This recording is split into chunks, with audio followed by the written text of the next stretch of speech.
സ്വർഗസ്വനായ പിതാവാൻ ദൈവത്തിൻ്റെ നാമം ഇന്നും എന്നേക്കും സ്തുതിക്കപ്പെടുമാറാകട്ടെ.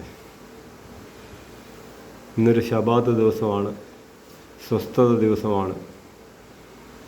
ദൈവം ഇസ്രായേലിൻ്റെ ദൈവത്തെ അറിയുന്ന ഏതൊരാൾക്കും ഈ സ്വസ്ഥത ആവശ്യം തന്നെയാണ്. ഈ മർമ്മങ്ങളെ മനസ്സിലാക്കാൻ തുടങ്ങിയപ്പം തൊട്ട് അനേക പ്രശ്നത്തിലൂടെയാണ് കടന്നു പോകുന്നത്. കാര്യം, കഴിഞ്ഞ മുമ്പലത്തെ ആഴ്ച എനിക്കൊരു സ്ട്രോക്ക് വന്നു. അത് മാറി ഇപ്പോൾ 3-4 ദിവസമായിട്ട് ഒരു സ്ട്രോക്ക് കൂടെ വന്നു. ഒരുവിധം കുറവായി, സൗഖ്യമായി വരുന്നു. ആശുപത്രിയിൽ പോകാഞ്ഞതിനാൽ ആശുപത്രികളിൽ ഞാൻ പോകത്തില്ല. കാര്യം, ജീവനുള്ള ദൈവത്തെ അറിയുന്ന ദൈവം വിടുവിച്ചാലും വിടുവിച്ചില്ലെങ്കിലും ദൈവത്തിൽ ആശ്രയിക്കുക എന്നുള്ളതാണ് എൻ്റെ വിഷയം.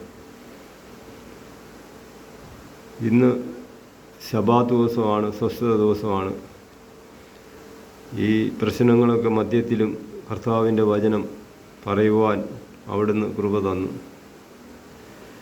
ദൈവത്തെ അറിയുന്ന ബുദ്ധിമാനുണ്ടോ എന്ന് ദൈവം സ്വർഗത്തിൽ നിന്നും മനുഷ്യപുത്രന്മാരെ നോക്കുന്നു.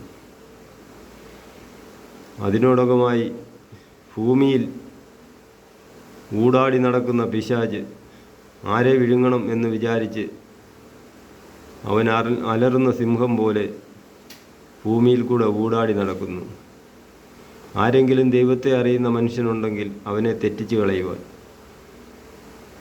അവൻ്റെ തന്ത്രത്തിൽ കുടുങ്ങാതെ ഈ പരീക്ഷയിലൊക്കെ ജയിച്ച് മുന്നേറുന്നവനാണ് ദൈവരാജ്യത്തിൻ്റെ അവകാശി.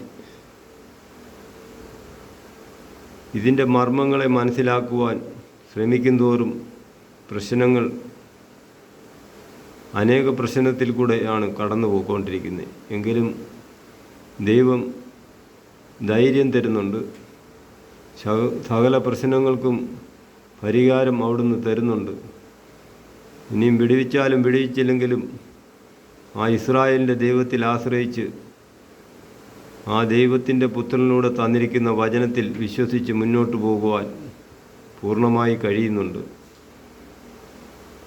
ദൈവത്തിൻ്റെ പുത്രനായ യേശുവായും അതുപോലെ തന്നെ അപ്പോസ്തലന്മാരുമൊക്കെ ഈ കൽപ്പന അനുസരിച്ചിരുന്നു. ഈ കൽപ്പന എന്ന് പറയുമ്പോൾ ശനിയാഴ്ച ദിവസത്തെ ഈ സ്വസ്ഥതയാണ്. ഈ ശബത്തിനെ ഫോളോ ചെയ്യാതിരിക്കാൻ പിശാചിൻ്റെ തന്ത്രം വലുതാണ്. അതിൽ കുടുങ്ങി വിശ്വാസം നഷ്ടപ്പെടുത്താനാണ് അവൻ്റെ ശ്രമം. എങ്കിലും കർത്താവ് ധൈര്യം തന്ന് മുന്നോട്ട് നടത്തുന്നതിനെ ഓർത്ത് നന്ദി പറയുന്നു. ഈ ശബാത്തിനെ ഫോളോ ചെയ്യുക, ദൈവരാജ്യത്തെ അബ്രഹാമിൻ്റെയും ഇസ്ഹാക്കിൻ്റെയും യാക്കോബിൻ്റെയും പന്തിയിൽ ഇരിക്കണം എങ്കിൽ, ആ ദൈവരാജ്യത്തെ ഒരംഗമാകണമെങ്കിൽ ഈ ശബാത്തിനെ ഫോളോ ചെയ്യുക, ഈ സ്വസ്ഥതയിൽ പ്രവേശിക്കുക. എല്ലാവരെയും ഈ സ്വസ്ഥതയിലേക്ക് സ്വാഗതം ചെയ്യുന്നു. Praise the Lord.